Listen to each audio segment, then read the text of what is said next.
Tuesta y Jorge Mori, quienes nos permitirán entender la importancia de las elecciones primarias, abiertas, simultáneas y obligatorias, más conocidas como PASO, para el sistema electoral peruano.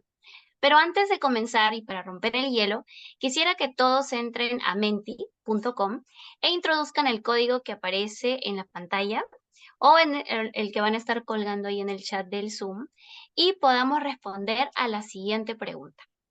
¿Cómo definirías el sistema político peruano vigente?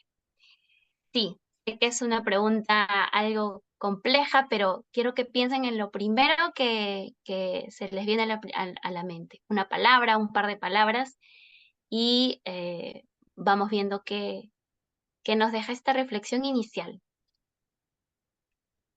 ¿Cómo se llama la página? Ahí en el chat ya tenemos el link, me parece, si no ahora Todavía no lo han enviado. Se llama Menti, Menti. menti.com. Ujú. A ver, ahí está. Pero te piden una clave, ¿no?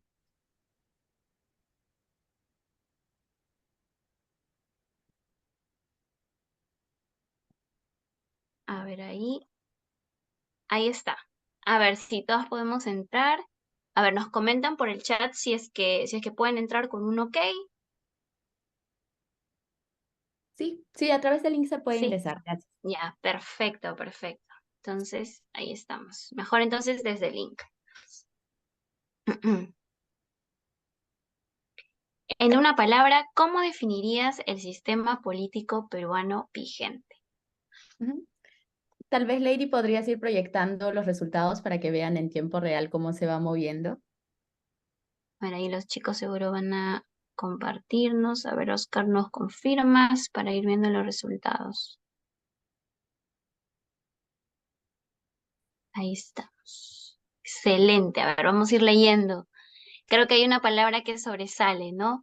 Poco representativo, capturado, complejo, disfuncional, desactualizado, ineficiente, no me representa, inestable, atrasado, fracturado, caduco, confuso, roto, caótico, crisis, obsoleto, vulnerable, fraccionado. Bueno, creo que definitivamente todas estas palabras reflejan el estado en el que se encuentra nuestro sistema político, cómo este proceso también nos representa y la importancia del quipu que ahora acontece. Muy bien. Antes de comenzar, a todos aquellos que no se inscribieron al evento, los invitamos a llenar el link que se va a estar enviando en el chat. Es el link de inscripción, pero queremos tener sus correos para poder enviarles información posterior. Bueno, ahora sí, un poquito del contexto del quipu. En el año 2019, en el marco del proceso de reforma política, se aprobaron las PASO como única modalidad por la cual se realiza el proceso de selección de candidatos con miras a las elecciones. Sin embargo, las PASO fueron suspendidas hasta en 2 oportunidades. Primero en el 2021 a causa de la COVID y luego en las elecciones regionales y municipales, esta vez con el respaldo del Congreso y por recomendación de organismos electorales. Durante el 2023, el Congreso viene formulando una iniciativa para sumar a las PASO 2 otros mecanismos cerrados, voto de afiliados o elección por delegados, que los partidos ya utilizaban para la selección de sus candidatos, lo que hace a las PASO voluntarias. En este contexto, el quipu tiene como objetivo promover la participación informada de ustedes, nosotros, en el debate público acerca de las elecciones PASO. Para lograr este objetivo nos acompañan Fernando Tuesta y Jorge Mori. Fernando es doctor en Ciencias Sociales de la Universidad Mayor de San Marcos, magíster y licenciado en Sociología en la PUC. Realizó estudios de doctorado en Ciencia Política en la Universidad de Heidelberg, Alemania. Profesor principal de Ciencia Política de la PUC, fue jefe de la OMPE, director del Instituto de Opinión Pública de la PUC, miembro de la Comisión Consultiva de Constitución del Congreso y presidió la Comisión de Alto Nivel para la Reforma Política en el 2019. Por otro lado, Jorge es coordinador general de Coalición Ciudadana, asesor senior y especialista con más de 15 años de experiencia en diseño y liderazgo de proyectos y políticas para la educación superior. Es consultor internacional para organismos multilaterales e instituciones especializadas en el aseguramiento de la calidad. Exdirector general de Educación Superior Universitaria, DIGESU del MINEDU, ex asesor de la Comisión de Educación del Congreso de la República para la elaboración de la Ley Universitaria 30220. Fernando y Jorge, muchas gracias por estar aquí. Ahora sí, voy a ceder la palabra al doctor Fernando, quien nos comentará qué son las PASO y cuál es su importancia y ventajas para el sistema electoral peruano. Bienvenido, Fernando. Muchísimas gracias a usted por la invitación y un gusto estar con ustedes en esta noche. Yo preferiría dos cosas, a ver si es que pueden prender su pantalla. Esto es lo que normalmente hago con mis alumnos, un poco pesado, pero en realidad si como ustedes me ven, yo quiero verlos a ustedes. Creo que se hace mejor. Además estoy reconociendo ahí algunas exalumnos, exalumnas. Si me permiten compartir pantalla, voy a presentarles un PPT muy simple. ¿Es posible? ¿Sí? Sí, ya está habilitado. A ver, un ratito, ¿eh? Antes que eso.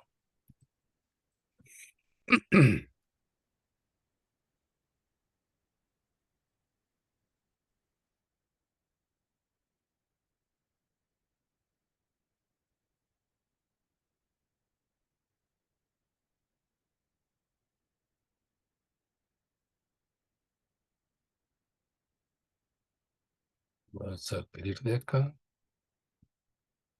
para... A ver, de acá. Ahí los van a poder ver, ¿sí? Sí, sí se visualiza. Ya, para extenderlo.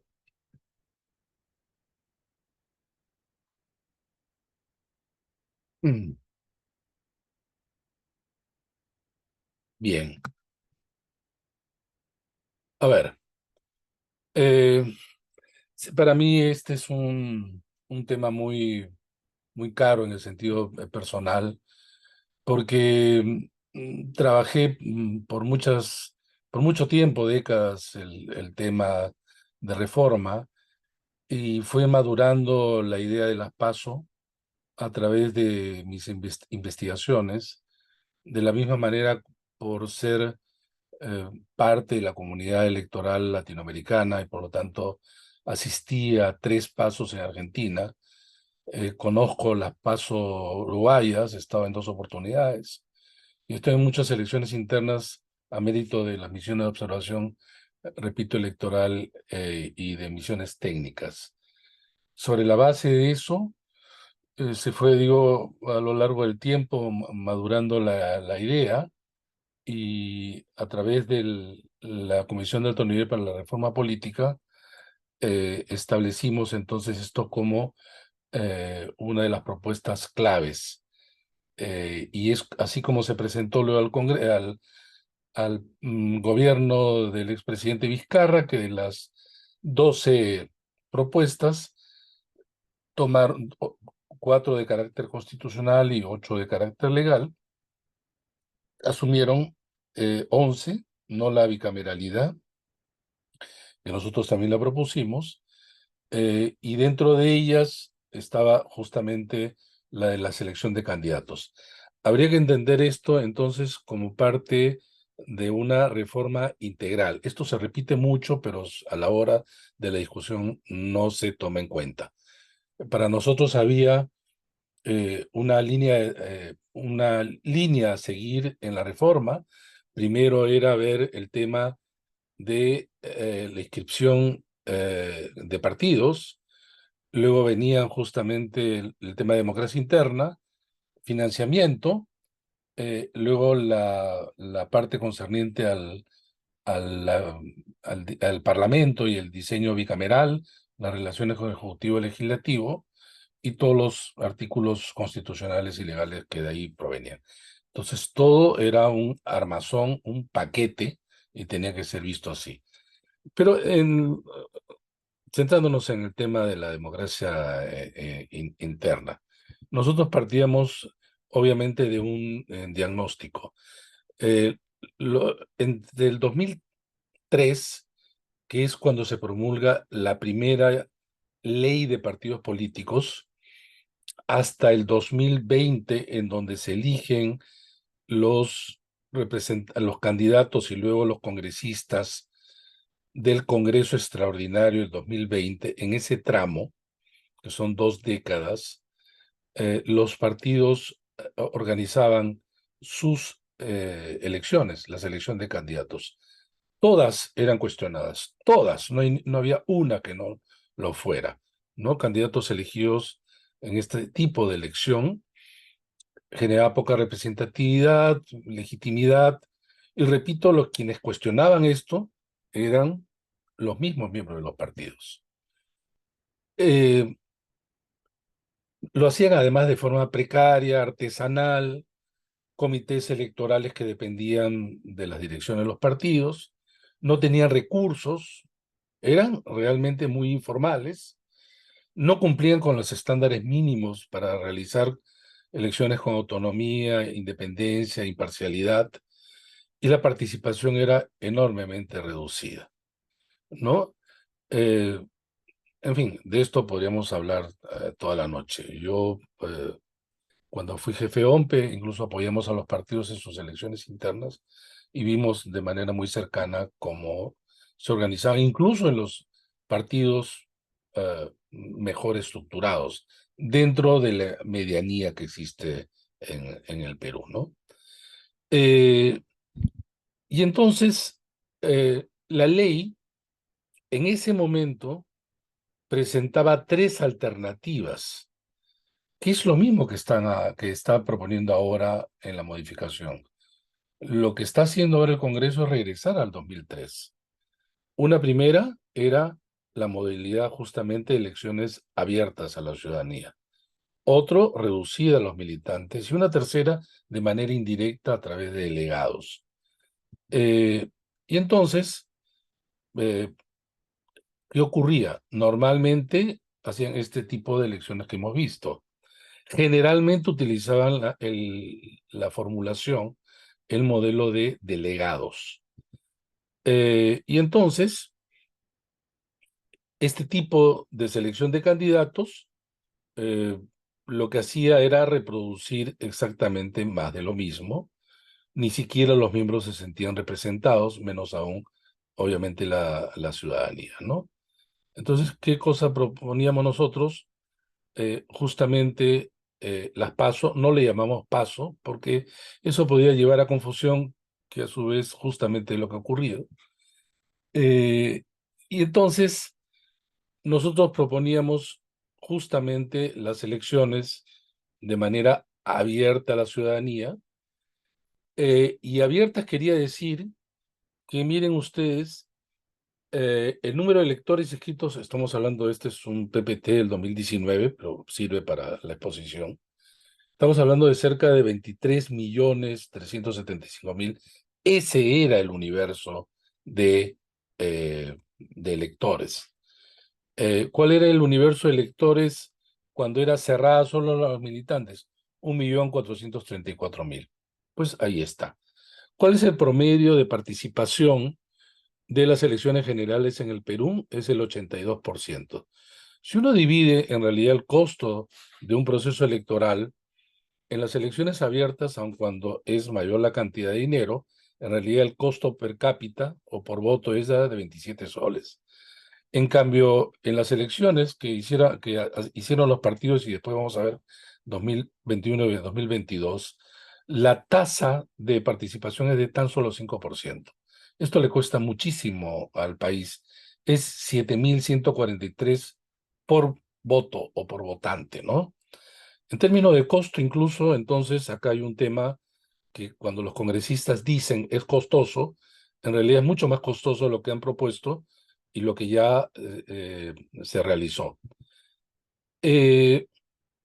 Decíamos que tenía que ser abiertas porque entendíamos que ante la debilidad justamente de los partidos, la poca participación, para nosotros era fundamental que al desarrollar esta selección de candidatos, en primer lugar, la ciudadanía se involucraba. En segundo lugar, los partidos tenían que desarrollar dinámicas porque tenían ellos también responsabilidades. Por ejemplo, la inscripción de las candidaturas. Después vamos a ver, a ver eso. Entonces, eh, vota la ciudadanía, pero quienes son los elegibles son los miembros del partido según los estatutos de cada uno de ellos. Eran simultáneas porque todas se realizan el mismo día y a nivel nacional. Es como cualquier elección, ya lo vamos a ver nosotros más adelante. Y eran obligatorias y tenían que ser obligatorias como cualquier elección en el Perú, ¿no? Y esta tenía que ser organizada como la OMP, como así se aprobó luego posteriormente. Pero acá viene un tema que parte justamente del conocimiento de las PASO y en el caso de Argentina. ¿Por qué nosotros elegíamos un sistema donde decíamos que la elección debe ser individual? ¿Qué quiere decir esto? En Argentina hay las PASO para elegir, ustedes saben, presidente de la República, como ocurrió hoy, donde se seleccionaron a Massa y a Milei, ¿no? Pero se conoce poco a nivel del Parlamento. Y para nosotros, esto era importante diferenciar por lo siguiente. En Argentina, casi todas las candidaturas son por coaliciones y alianzas. En el Perú no. En realidad, en el Perú, los partidos tienen desde jefes dueños o líderes fuertes. Entonces, difícilmente va a haber un candidato distinto pues a Keiko Fujimori en Fuerza Popular, César Acuña en Alianza para el Progreso, y así sucesivamente. Hay algunos pocos en donde sí podría haber más de un candidato y ser competitivo de repente en Acción Popular, ¿no? Pero digamos en general es así. Pero en la parte del Parlamento, acá digo, era nuestra principal preocupación. ¿Por qué? Porque en Argentina se permite que se presenten dentro de las PASO en cada partido listas. ¿Y cuál era el problema de listas? Se ponían de acuerdo los jerarcas de las diferentes facciones y presentaban una sola lista. Más del 92% de las elecciones internas de las PASO en Argentina se presentaban por listas únicas, muy pocos por más de una lista. Al ver esto, nosotros decíamos, bueno, el Perú tiene voto preferencial, lo que hay que hacer es evitar este tipo de componentes y eso se rompía a partir de la elección, perdón, de la inscripción de candidaturas a nivel individual y no por lista. Meter el voto preferencial adentro de las PASO, ¿no? Entonces, pero ahí, por ejemplo, dicen muchos, sí, pero lo que va a ocurrir es que cualquiera puede candidatear. No, si eres un partido cualquiera, eso ocurrirá. Pero si eres un partido, por ejemplo, nosotros somos un partido, digamos, y la ley dice que tienes que tener un año de militancia, pero nosotros podríamos poner en los estatutos que para ser, digamos, senador, ya que de repente va a haber bicameralidad, digas, se necesita 5 años de militancia, necesitas de repente haber tenido cargos de dirección en el partido, o de repente no tener antecedentes penales y judiciales. Entonces, los requisitos los coloca el partido. Entonces, cuando dicen cualquiera puede postular, es porque quizá tu partido estás pensando en que cualquiera puede postular. O sea, los requisitos son pocos o nulos, y entonces eso depende del partido. No depende, la ley no dice cuáles son los requisitos. Son como los clubs, ¿no? Cada club tiene sus propios estatutos. Y ese para nosotros era vital, que la inscripción entonces sea individual. Después vamos a ver la mecánica. Y se rompe el mito entonces de que llevaban en camiones, dicen, ¿no? ¿Cómo van a llevar en camiones a los militantes? Miren, las pasos serían como cualquier elección. Cada uno va a votar a su local de votación. ¿Cuándo ocurría esto de los camiones? Cuando los partidos desarrollaban sus elecciones en sus propios locales. Entonces la facción A llevaba a sus militantes para que voten al local partidario, la facción B también. Pero ¿cómo podrías llevar tú eh, camiones en una elección de ahora 25 millones? Yo tomo, digamos, a ustedes y les digo, les voy a pagar para que voten por fulano de tal. Imaginemos que ustedes son 50 o 100 y los llevo en camiones, pero de repente, no sé, uno de ustedes vive pues en San Miguel, llevamos a San Miguel para que vote, y luego el otro vive en Lurín. Tenía que llevar el camión hasta Lurín y esperarlo que vote, ¿no? Y así sucesivamente llevarlo en el camión. Es el mito del camión. Imagínense, de 8 a 4 de la tarde, ¿a cuánta gente podrían llevar? Es absurdo. Es antieconómico, es ineficiente, pero además no logra su objetivo de variar la votación porque estamos hablando de millones de votantes. En realidad, cada uno de ustedes, cada uno de nosotros va al local que siempre va a votar, salvo que haya evidentemente un cambio, ¿no? No está ordenada por militantes ni por agrupación. Eso no es. La OMPE lo organiza a nivel nacional como cualquier elección. Es más, todo el aparato va a servir ya para la primera y la segunda vuelta. Y de la misma manera, esto era en la actualidad, había el voto preferencial, nosotros decimos, no, el voto preferencial ingresa a las PASO de esta manera, por ejemplo, y también sería a nivel presidencial. Imaginemos que varios partidos solamente presentan un solo candidato presidencial. Pero algunos, digamos, Acción Popular, dice, no, se presentan 3, porque no hay un líder único, importante, fuerte, ¿no? Y dice, digamos, Alfredo Barranechea, no sé, Michelle Guevara, García Belaunde, se presentan 3 y entonces se sortea como si fuera un voto preferencial y cada uno tiene un número. Entonces ustedes lo que hacen es marcar por el partido que quieren a nivel presidencial y ponen en un cuadrado el número que quieren de cualquiera de ellos. A nivel del Parlamento exactamente lo mismo, pero a nivel del Parlamento, que digo que es en realidad lo más importante, porque es ahí donde se deciden más cosas en términos de selección de candidatos. Si es que, por ejemplo, imaginemos que estamos en una circunscripción de 5 y se presentan 15, van a ser elegidos los 5 con los votos preferenciales mayores, de mayor a menor. Y esa lista de 5 es la lista que se inscribe. Por lo tanto, el mandato a través del voto se respeta. Y ya en la elección general es una lista cerrada. Ya no voto preferencial. Ya no voto preferencial. Por cierto, nosotros propusimos paridad de alternancia, que es lo que tienen que fijarse también los partidos. Por ejemplo, el partido dice, yo en Ica voy a colocar primero de cabeza una mujer. Bueno, si el número 1 es mujer, será el número 1, 3, 5, 7, 1, 3, 5, digamos. Y los hombres serán 2, 4, 6, ¿no? Y entonces así se cumple con lo que ahora es evidentemente ley. Y entonces, acá es muy sencillo, se ubica el lugar de votación, se consigna el DNI, no necesitas ser militante o no, te diriges a la mesa de sufragio, recibes la cédula para votar y el procedimiento es igual como cualquier otra elección. Eso lo conoce ya el peruano que ha ido muchas veces a votar. Es más, haría exactamente lo mismo en la primera y la segunda vuelta electoral. Esto sería más o menos la cédula. Como les digo, ahí tienen ustedes, imagínense, Cámara de Senadores, Cámara de Diputados, Presidente de la República.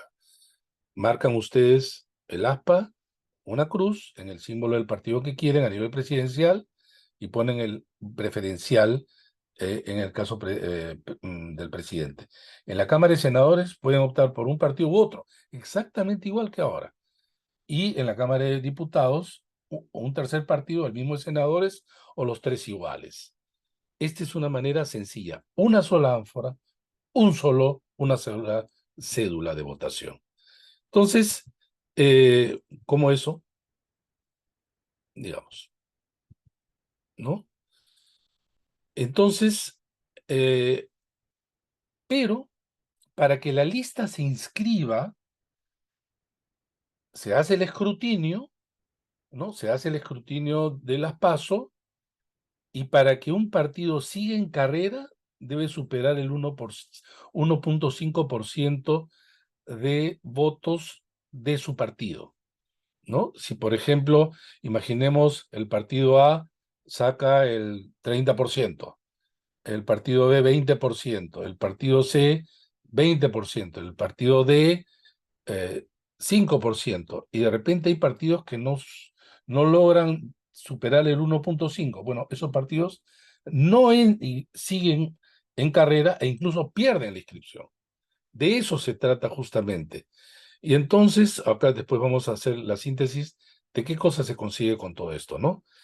El orden de los puestos son inamovibles. Antes no.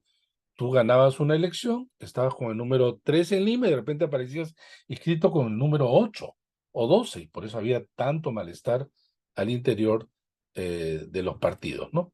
Entonces, esto es, eh,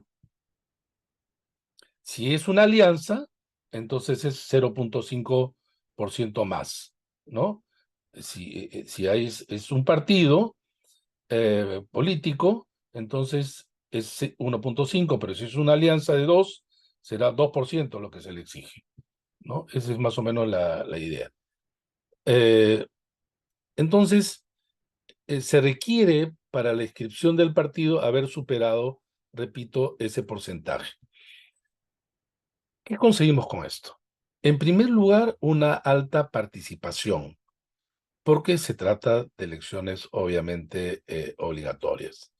Los partidos sí se fortalecen porque no están envueltos en los conflictos internos y porque quien organiza son los organismos electorales que tienen justamente la especialidad y el conocimiento.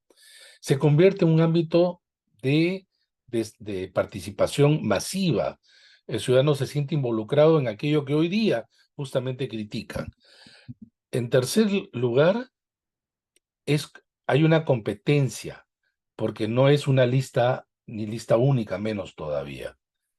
Y esta selección de candidatos está legitimada, está legitimada. Estos componentes hacen, perdón, y la cuarta tiene una capacidad reductiva, y este es fundamental. ¿Qué ha pasado ahora? Resulta que para el año 2021 y 2022, en realidad el pretexto fue el COVID, en ambos casos. Claro, como el Parlamento no legislaba en aquello que faltaba, sobre todo en la parte reglamentaria, cuando quiso hacerlo, los organismos electorales ya no tenían tiempo. Entonces, ahora, en realidad, el Congreso dice, la OMP y el jurado dijeron que no se podía hacer. Claro, no se podía hacer porque finalmente no le dieron el tiempo como para que esto se desarrollara. Si es que ahora convocas una elección y dices que van a ser en 6 meses, no hay posibilidad de paso. Pero esto no es porque no se pueda hacer o no se quiera hacer, simplemente porque tampoco lo legislas complementariamente. Para el año 2021 y 2022, el Congreso, ¿qué hizo? Suspende las PASO bajo ese pretexto. ¿Y qué hace? Hace exactamente lo que ahora están proponiendo para que sea ley permanente. Dicen, vamos a modificar la selección de candidatos. Dice, el partido tiene todo el derecho de elegir su modalidad. Y hay 3 modalidades. Y repite lo del 2003. Esto no es novedad. Dice además que no van a ser obligatorias. Bueno, más allá de la discusión, el tema es la evidencia. ¿Qué ocurrió en el 2021 y el 2022 que ningún congresista dice, ni en la Comisión de Constitución se ha discutido y nadie toca el tema? Bueno, pues ocurrió lo siguiente. de las 3 modalidades, ninguna eligió la abierta. De las 3 modalidades, el 90% fueron por delegados. Y solamente una pequeña porción a través de elección directa de los militantes. Esto es fundamental porque en realidad acá es lo que está finalmente en juego. ¿Cómo hacían los delegados? Elegían sus delegados supuestamente en los comités provinciales. Cada partido debe tener al menos 67. Imagínense usted la cantidad de elecciones previas a la selección de delegados que hay en todo el Perú, si uno multiplica nada más que por 10 partidos. Bueno, hoy hay 25, en proceso 8 podemos llegar al 2026 con 35. Imagínense que todos hagan elecciones a nivel de las provincias, pero ¿qué ocurrió en el 2021-2023? Elegían a los delegados, venían a Lima y los delegados elegían a todos los candidatos. Y esto no era más que la repetición del control de el dueño, jefe, líder del partido que seleccionaba finalmente. Incluso, por ejemplo, uno podría decir, ¿y cuántos son los delegados que debe tener partido? La ley no dice. Había del FREPAP que eran 110 delegados hasta partidos que tenían 26 delegados. Pero a la hora de elegir quiénes eran candidatos a ser delegados, en muchos casos, ni siquiera el número de escaños, digamos, que tenían esos delegados.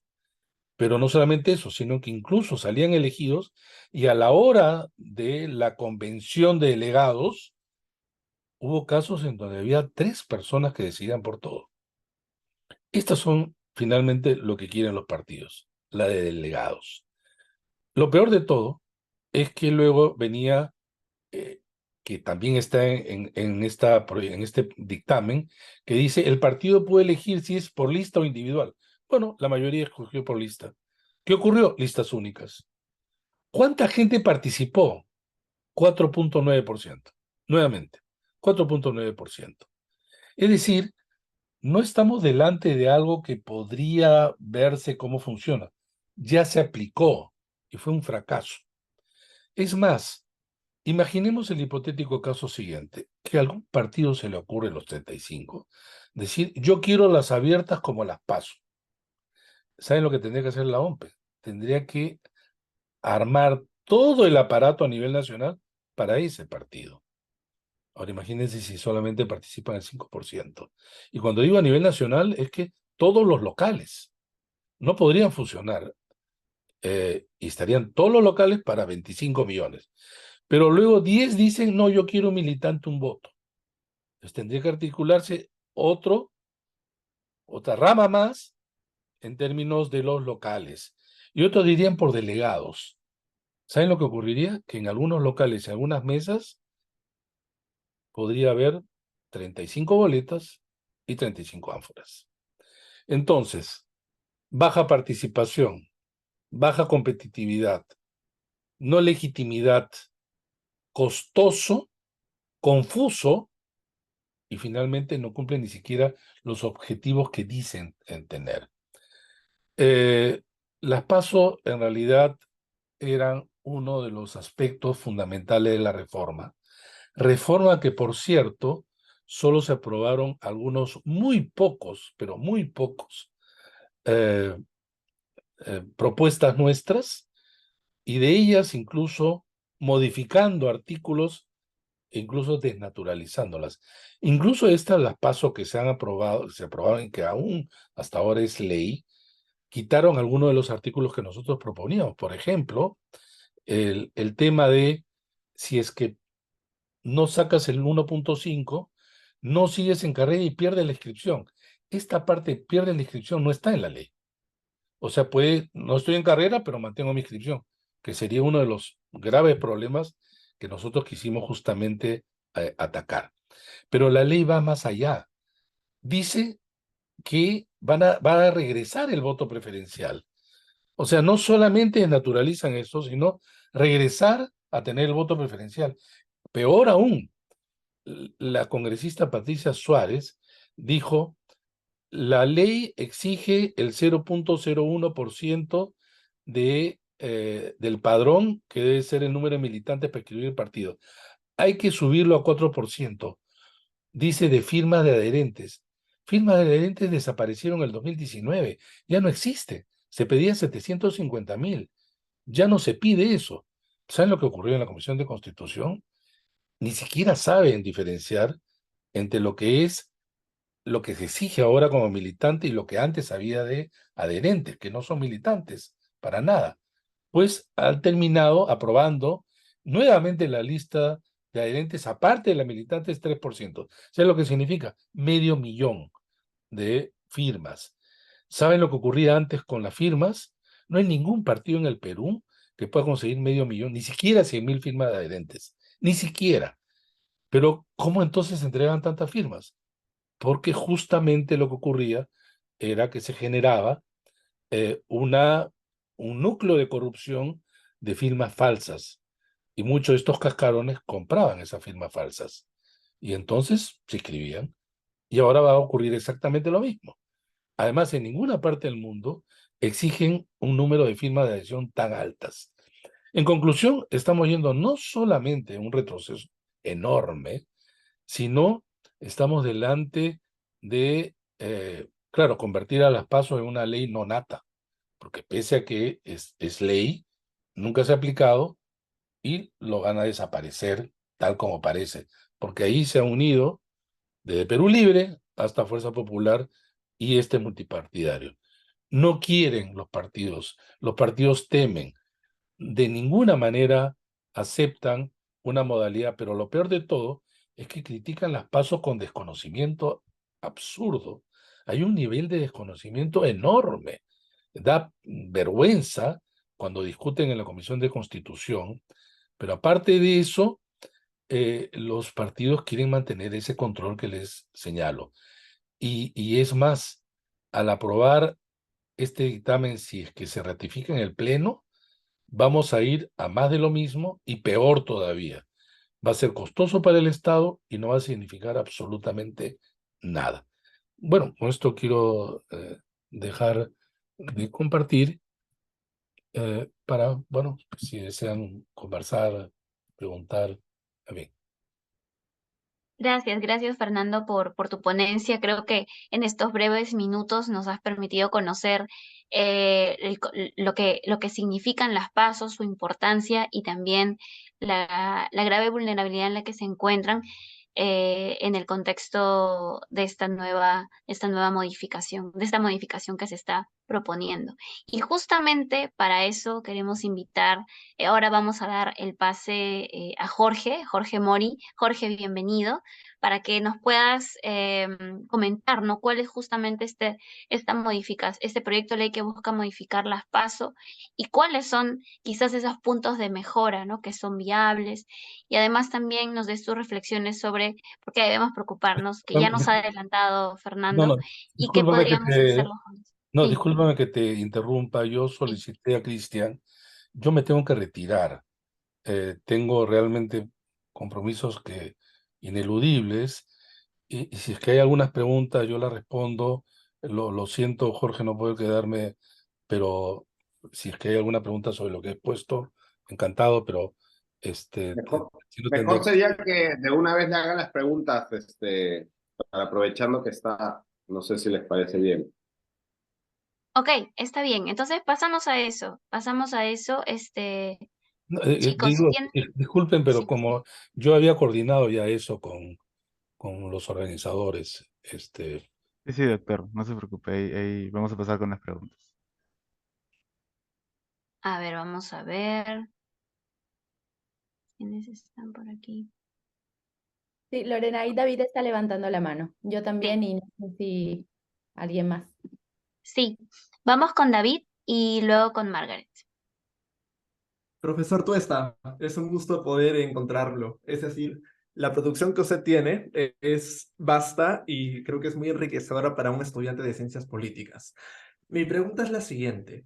La valla del 1.5% muchos argumentaron que es un poco baja, porque en el 2020, si se hubiera aplicado, solo un partido hubiera sido eliminado, el partido contigo. Y en el año 2021, si se hubiera aplicado, solo 5 partidos de 20 en total, se hubieran eliminado. ¿A qué se debe la cifra del 1.5?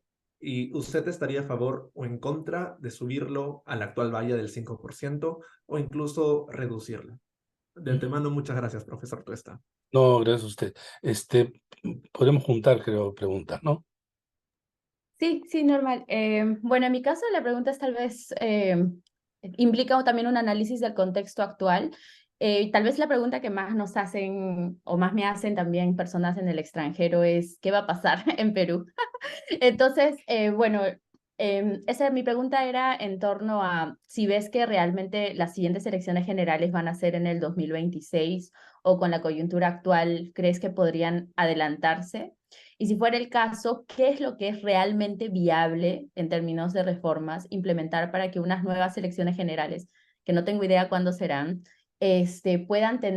puedan garantizar lo que dijiste, cierto grado de representatividad, que es creo que lo que la gente busca muchísimo más, y también un poco más de competencia, ¿no? Entonces yo me pregunto más, tal vez esto es un poco más complejo porque sí es muy difícil saber qué es lo que va a pasar, pero sí me pregunto qué es lo viable, qué es lo que se puede hacer. Yo siento que la presión ciudadana para defender las PASO está aumentando, he estado viendo recientemente pronunciaciones de gremios empresariales, también de coaliciones ciudadanas, como la que está aquí.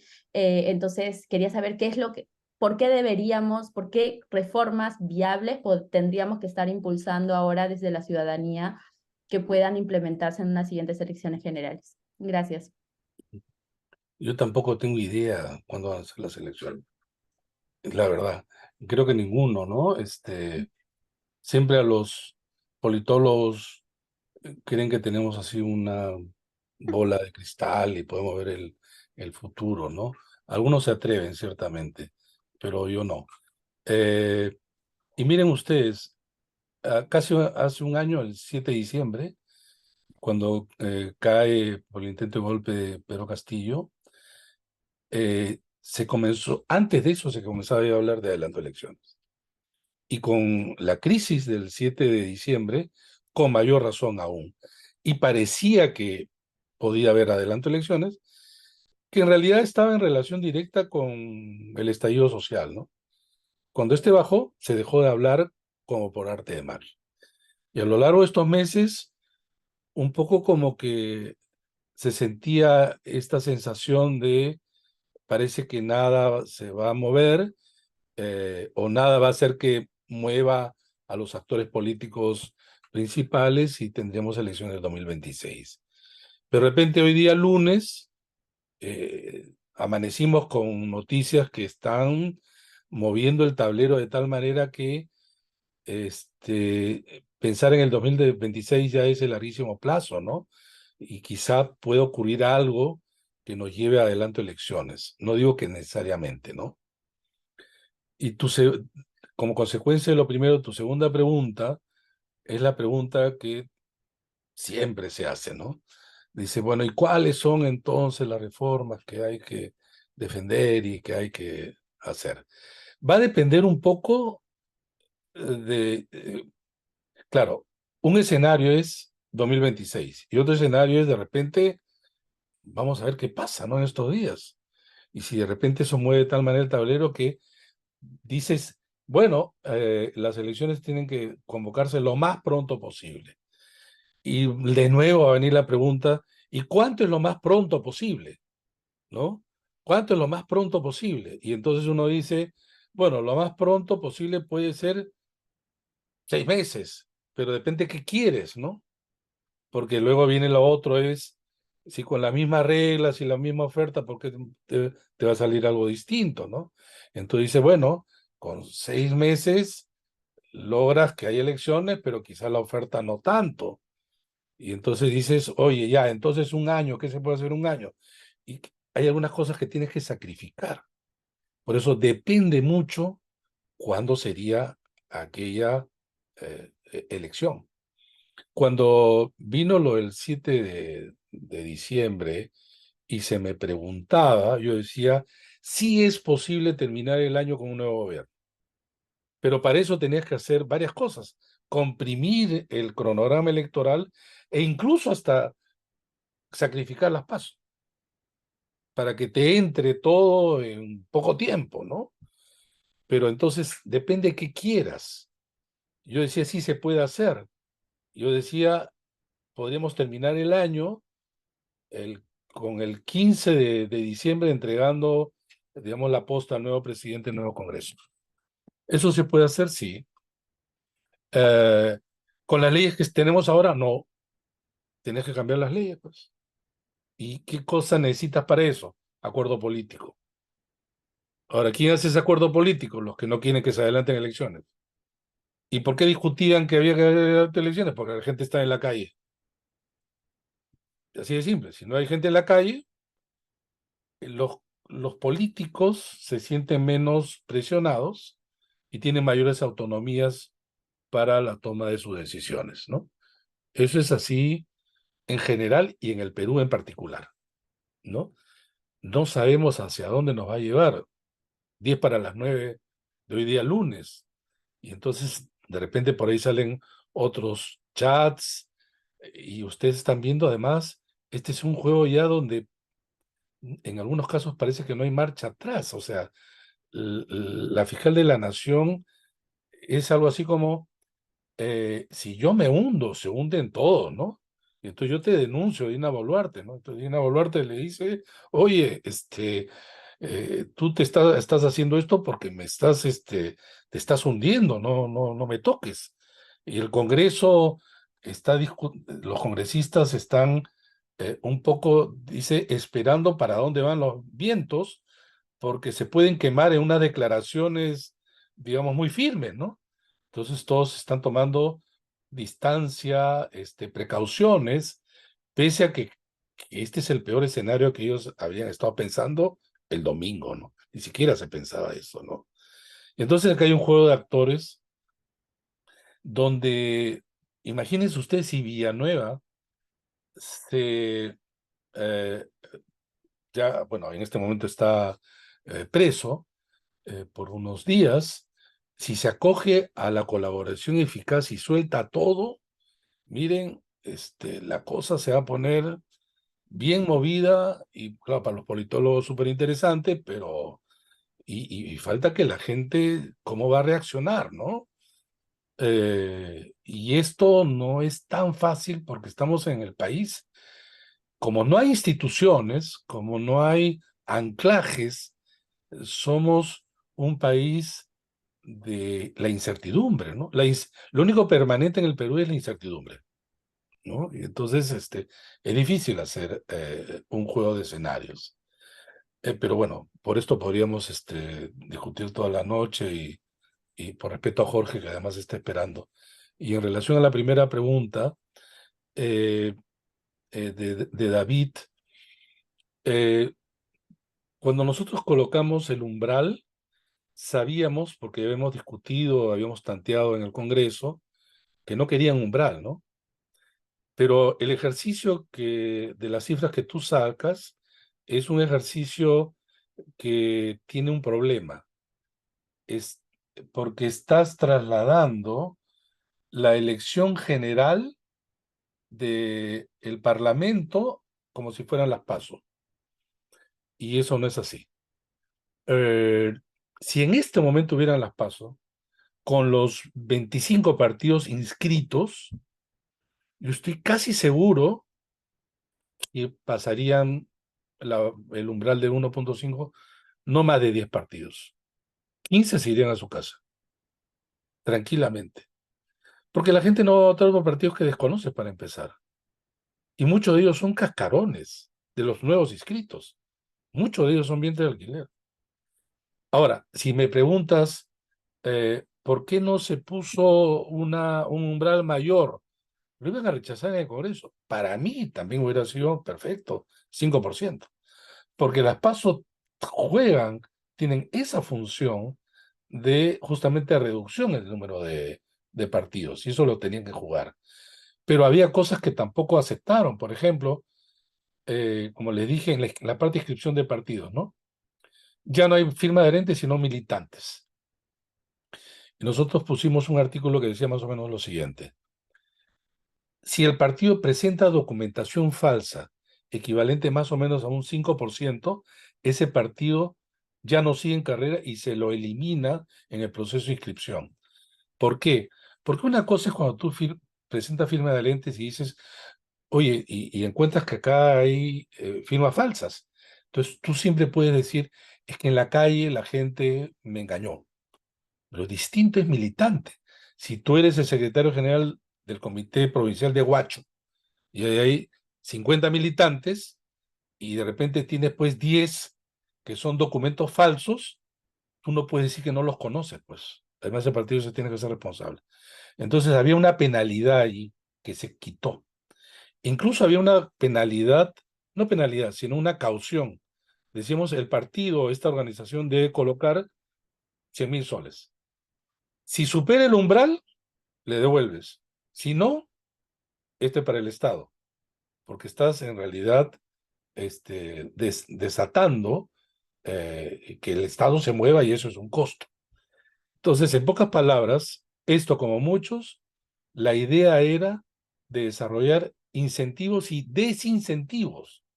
O sea, yo, por ejemplo, soy, digamos, lo único que quiero es armar un partido para luego que quienes se postulan por ahí defiendan mis intereses. Y tengo plata. Entonces yo voy a comprar firmas, voy a comprar militantes que firmen, etcétera. Pero lo mío es un cascarón. Entonces de repente voy a las primarias y no paso, menos de 1.5. Encima me castigan económicamente. Y en tercer lugar hasta me pueden denunciar penalmente. Yo ya lo pienso varias veces, ¿no? Lo pienso varias veces. Oye, voy a hacer todo este trabajo para que al final, al contrario, este negocio me salga carísimo en todos los sentidos. Bueno, eso esos artículos que nosotros queremos no ingresaron, pues. Entonces, nuevamente, en estos diseños tienes que jugar con incentivos y desincentivos. Hoy por hoy, los mayores desincentivos están para la gente que quiere hacer bien las cosas. ¿Por qué? Porque tal como se desarrolla la política en el Perú, muchos excongresistas, por ejemplo, dijeron yo no vuelvo a el Parlamento. O algunos quizás de ustedes, ¿no? O algunos otros dirán, yo no quiero ir a este lugar en donde la verdad no se puede hacer mucho. Pero hay incentivos para los que quieren hacer negocio, para los mercantilistas, porque dicen, bueno, acá nos han abierto espacio y nosotros vamos a ingresar, como que han ingresado. Es más o menos. Muchas gracias, doctor Fernando. Creo que a todos nos ha quedado muy clara su exposición y de todas maneras, en nombre de Todo Impacta, agradecerle mucho por su tiempo. Creo que van a haber más preguntas, pero esperamos tenerlo en otro espacio para seguir profundizando y discutiendo ese tema. Cómo no, Muchas gracias. yo le quiero agradecer a ustedes por la invitación. Me disculpan, estamos en semana de exámenes. He terminado hace un rato acá. Fernanda y otros que son exalumnos míos saben cómo es semana de exámenes y tengo que regresar un poco también al tema que en esta semana es no solamente complicado en la universidad, sino a nivel nacional. Con todo gusto en otra oportunidad también para discutir sobre estos y muchos temas y encantado y de verdad muy complacido y le felicito por crear espacios de discusión. Hasta otra oportunidad. Gracias. Chao. Gracias, gracias, doctor. Muy bien, muy bien. Les agradecemos a todos por seguir hasta este tiempo. Les pedimos y en realidad los animamos a quedarse porque luego, bueno, ahora vamos a cederle el paso a Jorge, como les decía, para que Jorge nos pueda comentar em, cuál es este proyecto de ley que busca modificar las PASO, ¿no? Cuáles son sus puntos de mejora y además también nos pueda dar sus reflexiones sobre por qué debemos preocuparnos y qué podríamos hacer los jóvenes en este contexto. Ahora sí, Jorge, bienvenido. Bien, bueno, muchas gracias a Impacta por la oportunidad. Bueno, yo soy Jorge Mori, soy coordinador general de Coalición Ciudadana y para muy rápidamente, Coalición Ciudadana es una plataforma de organizaciones de la sociedad civil, ¿no? Es una plataforma nacional de coordinación entre organizaciones de la sociedad civil y trabajamos mucho bajo dos líneas, ¿no? Todo lo que son espacios de escucha y diálogo en las regiones, para eso generamos grupos impulsores regionales y promoción y defensa de reformas públicas, ¿no? En ese caso, como coalición, nosotros estamos muy comprometidos con la implementación de las PASO y hemos iniciado toda una iniciativa de comunicación y de campaña con idea internacional, ¿no? Entonces, yo les he preparado una muy breve presentación. Voy a tratar de no repetir lo que ya dijo Fernando para poder ir al punto de lo que me pidieron que comparta hoy desde Coalición y por qué consideramos que no debemos dar ni un paso atrás, justamente mirando cuáles son los riesgos del retroceso, ¿no? Entonces, yendo de frente al punto de lo que está ocurriendo en el Congreso de la República o de lo que se ha aprobado en la Comisión de Constitución y Reglamento, que plantea modificar justamente la Ley 30998, se plantea en un primer punto es establecer 3 opciones de selección de candidatos de parte de las organizaciones políticas, ¿no? Que tiene que ver con las elecciones internas, con voto voluntario de todos los afiliados y ciudadanos previamente inscritos ante la organización política, estén o no afiliados. Elecciones internas con voto voluntario sobre los afiliados y elecciones a través de delegados, ¿no? Electos previamente mediante el voto de los afiliados. Por otro lado, establecer una valla del 20% de naufragantes del total de electores habilitados para sufragar en cualquiera de las modalidades, reinstaurar la firma de adherentes para la inscripción de partidos políticos nuevos, lo cual sería necesario recopilar firmas del 3% de la población, más de 750.000 firmas, y finalmente el retorno del voto universal, ¿no? ¿Cuáles son los riesgos, no? ¿Cuáles son los riesgos que se da en caso que se apruebe esta norma que evidentemente apunta digamos, a que las pasos finalmente no se terminen ejecutando, ¿no? Sin duda, ya lo dijo Fernando, se pone en riesgo la legitimidad democrática que está venida menos de todos los procesos electorales. Se da una falta de competencia interna, se puede dar una mayor proliferación de organizaciones políticas y por otro lado se promueve un mayor ausentismo, ¿no? Con la propuesta, digamos, con la fórmula propuesta por el Congreso, existen todos los incentivos para que los partidos opten por la elección de candidatos a través de delegados, ¿no? Obviamente todo el mundo va a ir por esa ruta. Y en este tipo de asamblea es fácil llegar al 20% de electores hábiles necesarios fijados por ley. La elección por delegados ha sido la más usada por los partidos, ¿no? En el 2021, de los 18 partidos que presentaron candidato presidencial, 11 usaron esta modalidad. Y de los partidos que pasaron a la segunda vuelta del 2021, Perú Libre, con la fórmula presidencial de Pedro Castillo, fue elegido por 66 delegados. Y en el caso de Fuerza Popular, la fórmula presidencial de Keiko Fujimori fue elegido por 90 delegados, ¿no? Como ya lo ha señalado Fernando, en realidad lo que las PASO pretende es corregir el déficit democrático, permitiendo la participación de todos los ciudadanos en dicho proceso, ¿no? Con respecto a la falta de competencia interna, bueno, voy a pasar rápido este punto porque en realidad Fernando ya lo ha explicado muy bien, pero lo que plantea es volver a una fórmula anterior, lo que supondría una reducción en la competencia interna de los partidos, ya que en los procesos anteriores una gran parte de ellos presentaba únicamente una lista de candidatos. Con respecto a la proliferación de organizaciones políticas, bueno, la gran cantidad de organizaciones políticas en un proceso electoral puede generar riesgos como la polarización o la dispersión de votos, lo cual tiene un impacto negativo en la representación. Sin duda, aquí estamos también, recordemos que se tiene el cálculo que para el 2026 es probable que hayan cerca de 30 organizaciones políticas las que compitan, ¿no? Entonces, lo que hace obviamente una mayor dispersión del voto. En la práctica, la valla que propone la Comisión de Constitución es solo exigente si un partido opta por primarias abiertas a todos o a sus militantes, ¿no? de optar, como decíamos, por la elección vía delegados, que era una de las opciones que está dando este dictamen de la Comisión de Constitución. Llegar al 20% de electores válidos es sumamente fácil, ¿no? La regulación actual de las PASO propone un umbral de votos válidos del 1.5%, como ya lo ha señalado Fernando. Y el último punto, como señalábamos con respecto a los riesgos, era hablar de estos temas de mayor ausentismo, ¿no? En las elecciones internas, el porcentaje de ausentismo es muy alto, ¿no? En el último periodo electoral, las cifras de ausentismo fueron como las que podemos observar de entre 87 y el 90%, ¿no? Tanto en la modalidad directa como indirecta.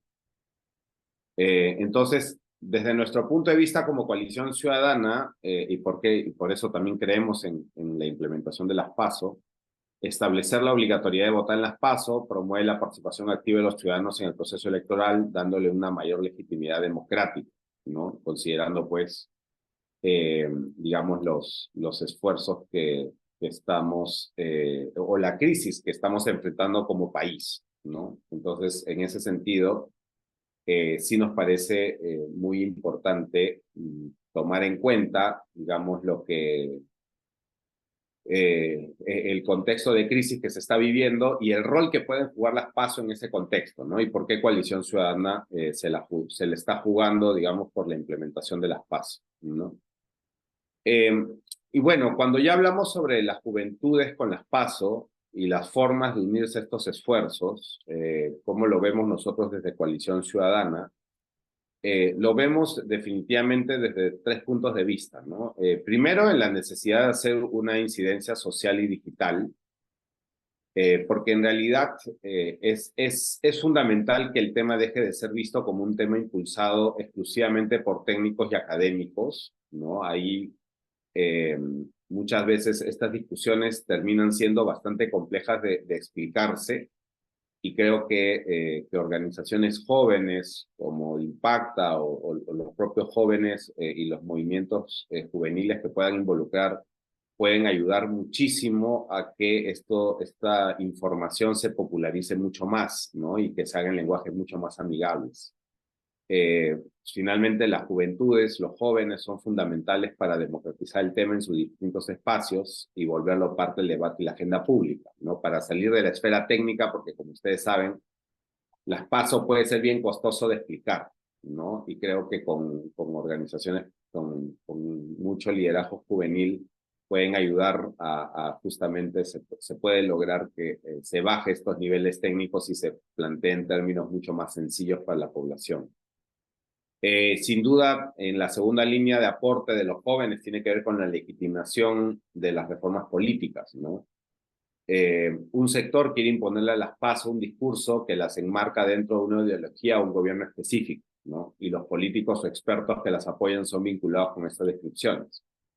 Eso también es algo bien importante. O sea, muchas veces si uno escucha a los partidos políticos, lo que han estado diciendo es que las PASO son de tal o cual partido o cual corriente ideológica, ¿no? Entonces, creo que la participación de los jóvenes en estos procesos pueden ayudar mucho a que se vuelvan posiciones mucho más consensuadas, ¿no? Y que se vea que en realidad no es de un grupo político específico o de una corriente ideológica, sino que en realidad es algo que genera consensos mayores, ¿no? Y por último, bueno, sin duda la incidencia política es que hay autoridades que, digamos, muchas veces se rogan ser la voz de la juventud, cuando en realidad la juventud organizada tiene la capacidad de ejercer presión para que apoyen las causas que consideren ellos mismos importantes, ¿no? Incluyendo las PASO. Entonces, para nosotros desde Coalición Ciudadana, en realidad es muy importante, digamos, la participación no solamente de los jóvenes, sino de todas las organizaciones de la sociedad civil, que nos podamos sumar. Justamente Coalición Ciudadana es una plataforma de coordinación y articulación de organizaciones, y que lo que pretende justamente es convocar y poder hacer una causa común en torno a este tipo de reformas, ¿no? Lo dejaría ahí para empezar algún tipo de diálogo, y muchas gracias nuevamente por la oportunidad a los organizadores.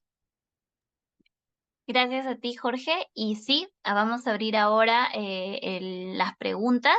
Pueden escribirnos al chat o levantarnos la mano. Vamos a comenzar con Margaret. Sí, Margaret, vamos contigo y luego con Cristian y los demás también sus preguntas por el chat.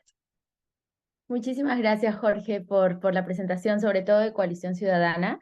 Yo estoy totalmente de acuerdo con todo lo que has mencionado sobre esta necesidad de hacer que este tema comience a ser menos abstracto y difuso para las personas, porque es muy cierto lo que tú dices, muchas de las personas que estamos metidas en reforma política, desde Impacta Reforma del Estado, que es como queremos que suceda, pero cuando tú le hablas a alguien de reforma del Estado, que no está, digamos, en tu círculo de amigos que están obsesionados con tener mejores instituciones, suena algo conceptos muy abstractos. No es como cuando hablas de educación. Cuando uno habla de educación, la gente te entiende de la necesidad que es tener educación de calidad. Cuando hablas de reforma del Estado, reforma política, puede sonar muy abstracto y estoy muy de acuerdo contigo con la necesidad de que hayan como maneras mucho más fáciles de que la gente pueda comprender qué son esos términos. Pero cuando veo el tema del alcance que tenemos muchas organizaciones, yo soy de Puno, ¿no? Y quiero decir esto porque siento que a pesar de que soy de Puno y tengo, o sea, gente que conozco allá, siento que muchas de las actividades que hacemos desde las organizaciones se quedan mucho en ciertos espacios y no llegan a las zonas a las que tal vez deberían llegar. Incluso hablando de temas de incidencia social y de incidencia digital, también no llegan a muchas zonas que son más rurales. Entonces, yo quería saber un poquito más de estos diálogos que están implementando ustedes, que a mí me parece totalmente importante, ¿no? De tener estos diálogos políticos descentralizados. ¿Cuáles son las estrategias que están usando? ¿Cuál es la pedagogía? Y cómo, digamos, organizaciones como Impacta podrían ayudar a que estos diálogos puedan llegar a zonas donde tal vez no han llegado, no se llega mucho, y cómo hacerlo más pedagógico, ¿no? Más interesante para que la gente no se aburra con términos que a veces son complicados de entender. Esa sería un poco mi pregunta. Y muchísimas gracias nuevamente por la presentación, Jorge. No, gracias a ti. ¿Puedo contestar? Sí, claro. Vamos pregunta La, por pregunta. sí. Eh, Mira, Coalición se dedica a dos cosas, diálogo y reformas. Esa es la agenda, digamos, de la plataforma. Eh, entonces, y están vinculados, ¿no? Sin duda, porque para nosotros el diálogo es un diálogo que se genera con los actores locales y regionales. Eso es algo bien importante. Coalición, dentro de su metodología de diálogo, incluye la generación de grupos impulsores regionales. Nosotros lo que hacemos es generar grupos impulsores en las regiones con organizaciones que son parte de Coalición Ciudadana.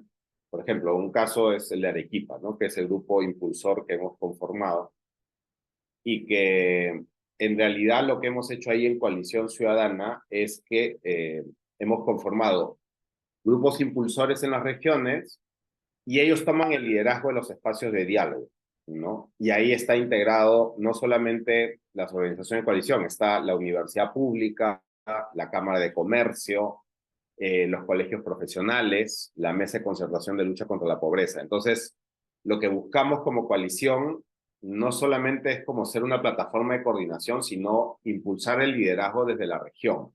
Y por eso conformamos estos grupos impulsores y en estos grupos impulsores, lo que es la clave es qué instituciones se sientan a trabajar, ¿no? Y desde sociedad civil, hay ONGs, hay universidad y hay Cámara de Comercio, o sea, el sector empresarial regional. Y entonces lo que hacemos como coalición, digamos, para responderte es que promovemos mucho que el protagonismo y el liderazgo venga de las regiones, ¿no? Antes que nosotros llegar con la fórmula. Entonces creo que eso es algo que nos caracteriza mucho como plataforma. Eso es lo que te podría responder en brevemente.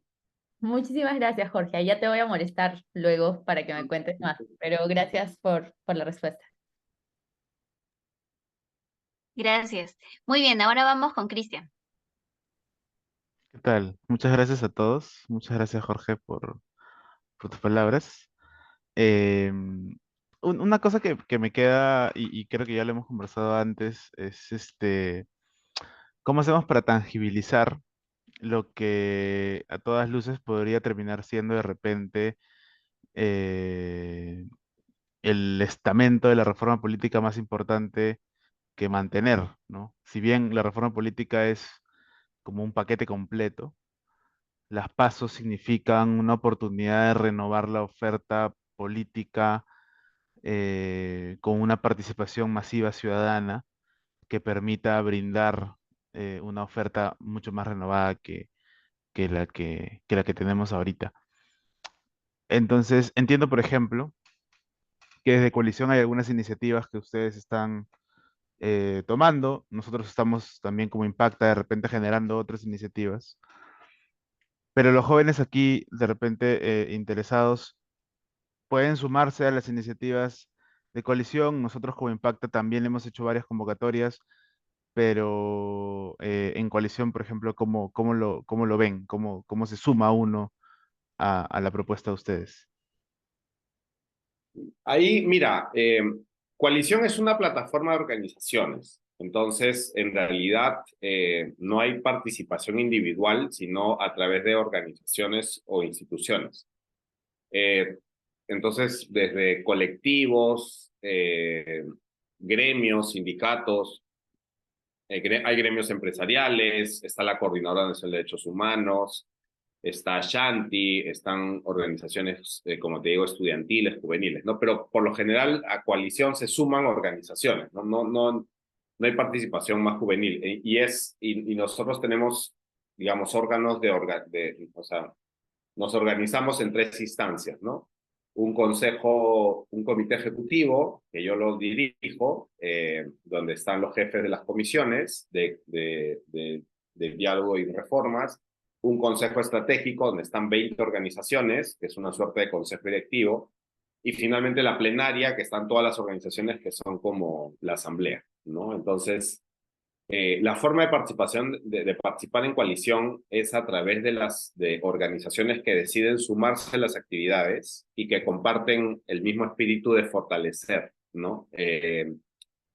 Y ahí, Cristian, yo lo que te puedo decir es que lo que hay muchas veces, y ahí nosotros como coalición ayudamos, o sea, y le dedicamos mucho esfuerzo, es a coordinar y a compartir iniciativas en este ecosistema de diálogo que se está generando en la sociedad civil, porque lo que está ocurriendo es que hay muchas organizaciones que están generando espacios de diálogo, espacios de escucha muy importantes, pero que muchas veces no se conectan unas con otras, ¿no?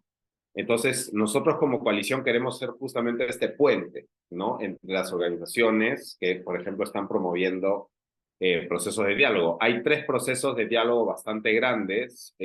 Uno que es el de Perú Conversa, de Idea Internacional, que lo financia USAID, ustedes lo deben conocer, que va a empezar en un proceso de 17 regiones, y nosotros coordinamos mucho con ellos porque ellos están tomando la metodología de coalición ciudadana que se inició para los procesos que iniciamos este año en Arequipa, ¿no? O sea, lo van a replicar la metodología de coalición en 17 regiones. Está empezando otra iniciativa de diálogos por el Perú de Proética con el IPIS, y ahí está también Coalición Ciudadana. Entonces, le dedicamos muchas horas a la articulación y coordinación de actores para poder hacer procesos de diálogo, digamos, entre todos mucho más potentes, o que al menos sepamos, oye, estamos trabajando en la misma ruta, con los mismos objetivos, ¿no? Y otra cosa que les quiero también compartir es que, y eso es algo que nosotros estamos viendo mucho, es que, claro, pensar en reformas, si bien se pueden dar ventanas de oportunidad en el corto plazo, lo cierto es que para los que nos metemos en reformas, tenemos que pensar también en procesos de mediano y largo plazo, ¿no? O sea, podemos tener una ventana de oportunidad como para discutir ahorita las PASO, pero hay otros procesos de reforma que vas a necesitar un proceso como de mediano y largo plazo, ¿no? Entonces también tienes que tener como ese horizonte de tiempo en tu propia organización o institución para entender que estos son procesos que pueden tomar años en madurar, ¿no? Y ahí esa es la importancia, digamos, también de cómo gestionas la coyuntura mientras también tienes una apuesta de un horizonte de mediano plazo para impulsar estas reformas, ¿no? Que necesitan mucho, como le decía, mucho procesamiento de información, mucha sensibilización y la ventana de oportunidad política que se te genere, ¿no? Eso es lo que te podría compartir, Cristian. Muchísimas gracias, Jorge. Me queda claro. Gracias Jorge. Vamos entonces ahora con nuestras últimas dos preguntas. Primero Junior y luego Álvaro. ¿Qué tal, Jorge, y a todos los compañeros y compañeras de Impacta? En primer lugar, agradecer este tipo de espacios de articulación que de hecho nos permiten volver más fuertes las demandas colectivas y también de alguna manera mejorar la cohesión de la sociedad civil. Yo quisiera retomar un punto que me pareció interesante y era con respecto a lo que mencionabas sobre las causas por las que pierden fuerza estas iniciativas grandes. Y es con respecto a cómo estas reformas de alguna manera se ven vinculadas a partidos políticos determinados, ¿no? Y mi pregunta era, ¿cómo hacer desde un punto de vista de la sociedad civil para que estas reformas tomen independencia y dejen de ser deslegitimadas por el argumento que tienen muchos políticos de que no, lo está impulsando tal partido y por eso no es válida, ¿no? Y la otra pregunta, siguiendo, cortísima, siguiendo la línea de lo que mencionaba Margaret, yo también soy de provincia. Y veo que la discusión se está quedando solamente a nivel Lima, ¿no? O con mucha predominancia a nivel Lima. Eh, ¿Qué estrategias podríamos implementar para empezar a vincular un poco más también a las regiones, ¿no? Darle la importancia que tienen las regiones en este tema. Gracias. Gracias a ti. Mira, Coalición Ciudadana es una plataforma apartidaria, o sea, no hay partidos, o sea, buscamos fortalecer a los partidos, no somos antipartidos, somos apartidarios en el sentido de que no hay partidos políticos detrás de coalición, somos una iniciativa de sociedad civil.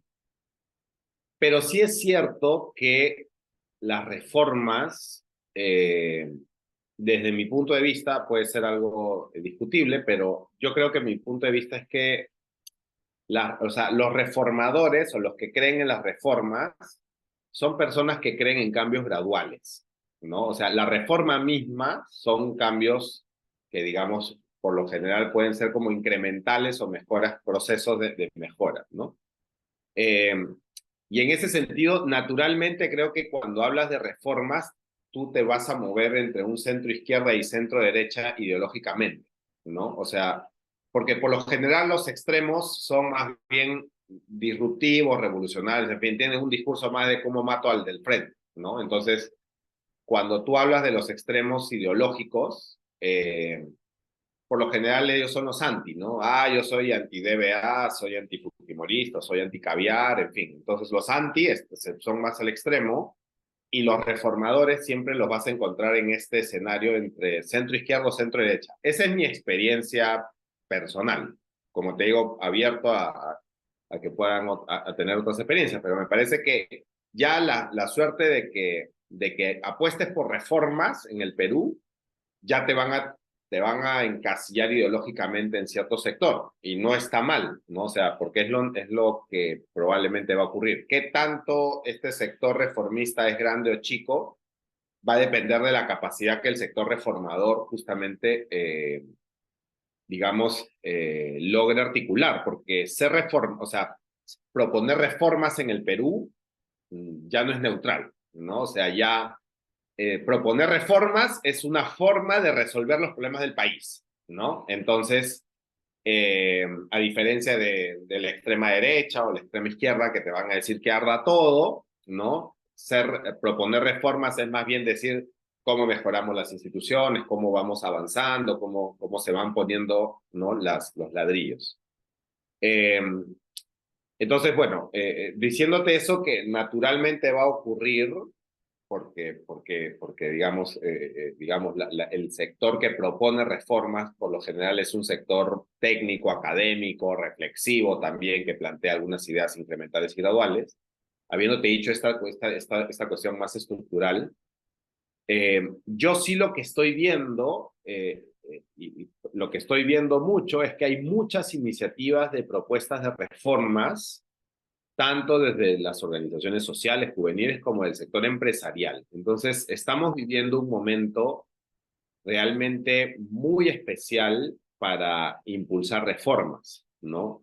Políticas en el Perú, porque creo que hay una necesidad real. Creo que, digamos, estamos terminando un ciclo del 2000 al 2022, que hubo todos unos relatos y unas narrativas en torno a la democracia, y creo que estamos en un momento de pasar a construir nuevos relatos por la democracia y como un nuevo ciclo de reformas, ¿no? O sea, en términos de escenario político. Entonces, mi impresión es que sí estamos en un escenario propicio para coordinar y articular, ¿no? Creo que estamos en un escenario donde si coordinamos y articulamos las organizaciones que estamos hablando de reformas, y no estamos hablando de la lista porque, no sé, la Cámara de Comercio de Lima tiene su lista de las 10 reformas, Coalición tiene 7 reformas y la otra organización tiene sus 15 reformas. Yo creo que el trabajo está en, ya, ¿cuáles son los consensos mínimos? ¿Cuáles son las reformas que todos defendemos? ¿No? O sea, ¿cuáles son estas, o sea, cuál es el mínimo común múltiplo, o no sé, que nos una a todos y ahí con eso vamos para adelante, ¿no? O sea, creo que ese es el reto que tenemos ahorita entre la sociedad civil y las organizaciones que nos unen. Bueno, y simplemente para reforzar lo que ya dije con respecto a lo de las regiones, o sea, la propuesta de coalición es regional, y convencido con lo que tú dices, me parece que hay que ser muy estratégico en las regiones con cuáles son los anclajes institucionales que utilizas, ¿no? Nosotros hemos encontrado un muy buen aliado en las universidades públicas, en las cámaras de comercio.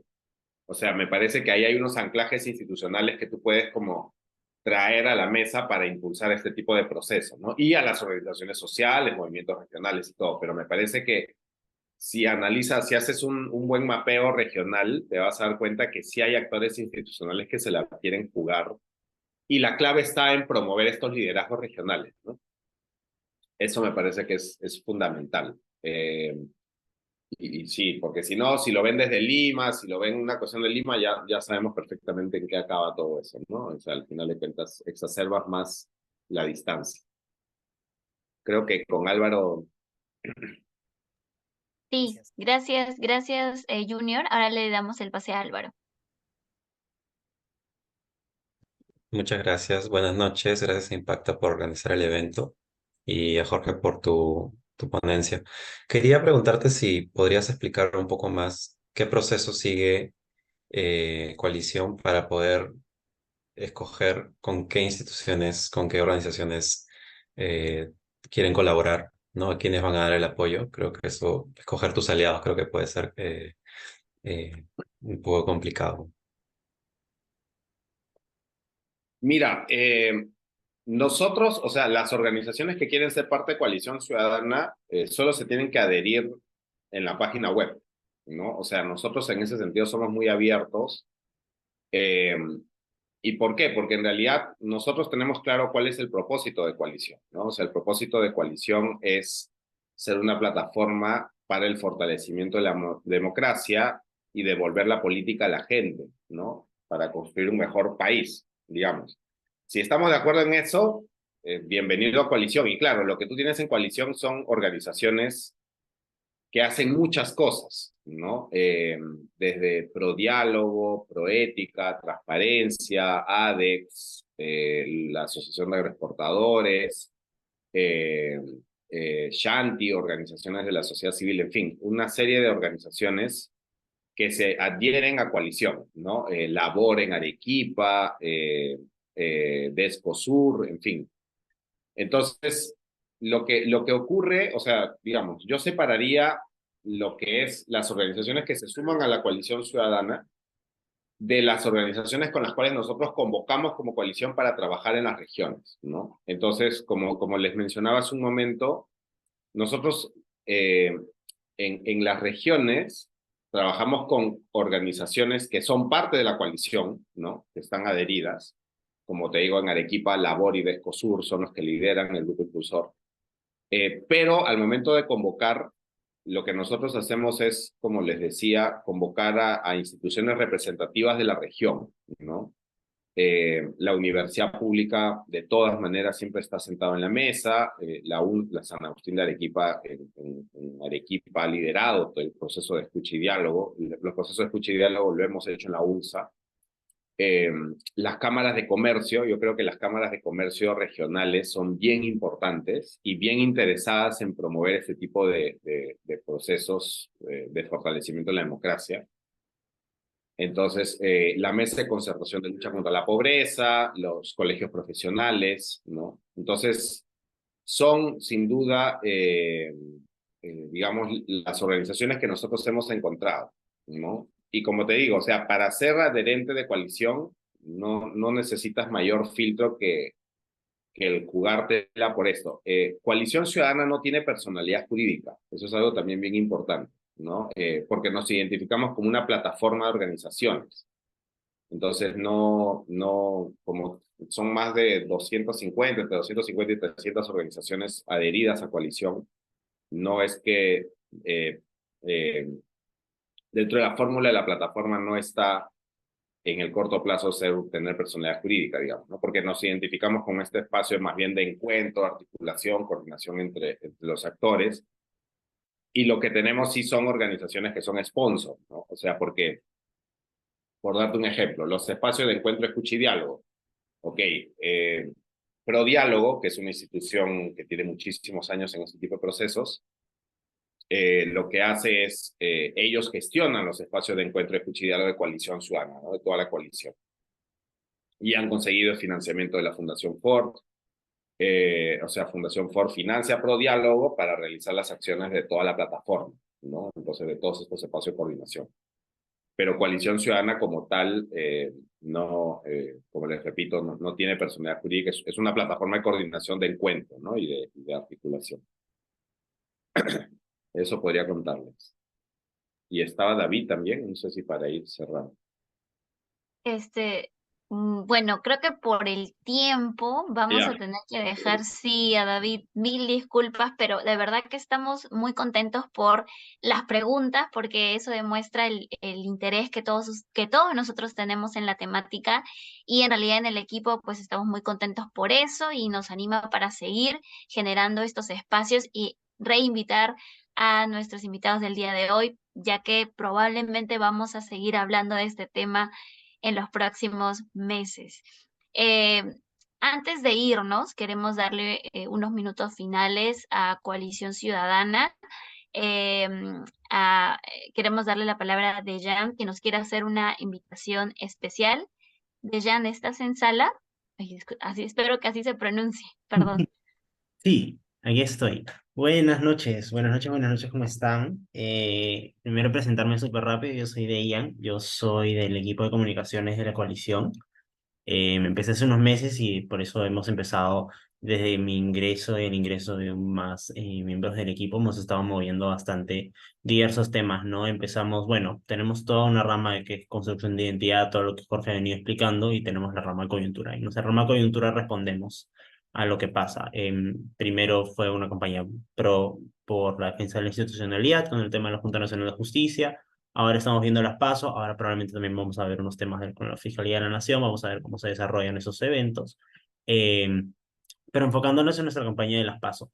Eh, Como parte de nuestra, digamos, la campaña y nuestros intentos de un poco no desmitificar, pero desestigmatizar este tema que, como mencionó Jorge en su presentación, puede ser visto como es algo desconocido para muchos, lo vinculan con tecnócratas y después de frente lo vinculan con caviares. Entonces hay que reapropiarnos de esa narrativa, hay que cambiar ese marco discursivo. Entonces en nuestros intentos estamos armando una serie de productos, ya hemos venido lanzando algunos más pedagógicos principalmente, y bueno, entre los videos estamos armando algunos que son de esos clásicos, que son varias personitas hablando, diciendo una frase, que, o sea, hay un guión y cada personita habla con una frase. Y bueno, quería hacer la invitación abierta a todos y cada uno de los miembros de Impacta para quienes quisieran quizás estar en este video. Obviamente no tienen que decirlo ahora, es tarde. A través de Cristian podemos gestionar eso. Obviamente si alguien ya tiene interés y sabe desde ahorita como si quiero, puede poner su contacto en el grupo y en el chat ahorita mismo y yo lo paso y estoy en contacto con esa persona mañana en la mañana.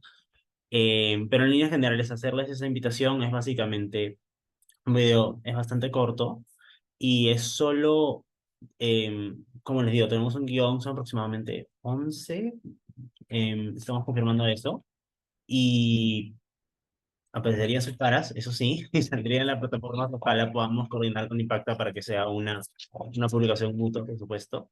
Y es eso, como les digo, para reapropiarnos un poco no reapropiarnos, sino reconfigurar ese marco discursivo que se viene dando de, no, las pasos son de caviares, las pasos son de este grupito súper exclusivo, no, las pasos son para todos. Y entonces queremos mostrar un poco esa diversidad, sentimos que Impacta tiene ese, ¿cómo decirlo? Ese capital humano que sentimos representa bastante lo que Coalición quiere transmitir, que es que somos un grupo diverso en todos los sentidos, ideológico, género, edades, por supuesto, etc. O sea, en cuanto a edades, decirlo, yo también estoy en mis 20, entonces interactuando con gente de 50 más y también me entienden. Entonces, hacer extensiva esa invitación, como les digo, si alguien desde ya lo sabe, por favor, de lo contrario pueden coordinar ya sea con Cristian, bueno, creo que ya salió, pero Anthony, soy amiga de Anthony, así que también pueden preguntarle a Anthony por mi contacto y me escriben, no hay ningún problema. Y eso, muchísimas gracias. Acá acabo de recibir un mensaje por interno. Y sí, gracias, solo era eso. Gracias, Dayan. Sí, justo ahora estamos volviendo a, a compartirles el link para que se puedan registrar, chicos, porque les vamos a enviar un correíto de post-evento para que puedan, justamente les vamos a volver a compartir esta invitación que nos ha hecho Dayan y el equipo de coalición para todos aquellos que quieran participar, ponerlos en contacto. ¿Ok? Ahora sí, y también les estamos dejando ahí el link de la encuesta de satisfacción. Lo invitamos a llenarlo, queremos saber sus comentarios y sobre todo saber qué otros temas les interesaría que podamos conversar, incluso si tienen ponentes y quisieran escuchar, también los invitamos a ponerlo en el link de la encuesta. Y muy bien, ahora sí ya para dar el cierre final, los invitamos a poder abrir sus cámaras para tomarnos la foto oficial de nuestro último Kipu del año.